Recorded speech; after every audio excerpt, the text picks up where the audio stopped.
Alright, so out here in Warrenton, here's the back of the house. Got the steps here. Going straight out to the tank. So there's the tank T, PVC.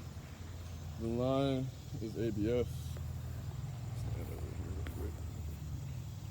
So looking out, I got the tank there. As you see, I got orange markings headed towards that tree.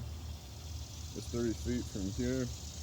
All the orange markings to underneath the tree where I have a secondary hole open right now. So basically we're going to look at digging this up at 45s right in here. Comes out this way. That's what we have. Right now is broken line, got roots in it. The entire line's in pretty bad shape. I still can't camera further this way. It's just completely full of roots, can't push my camera. The ground's extremely hard, full of rocks, and we're next to the tree. So what we're going to do is we are going to replace the line from the tank all the way here and dig up to 10 feet, trying to find the distribution box with the machine.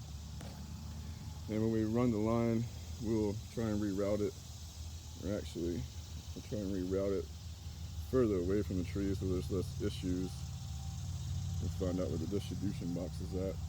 And to me, my guess is the distribution box, the pipe is getting closer and closer to the tree. And there's a property line right over there, so we gotta be getting close to it.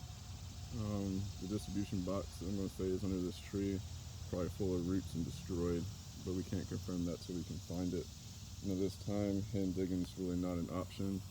We're not unsure of how far till we find it, and the soil is extremely, like I said, rocky and hard.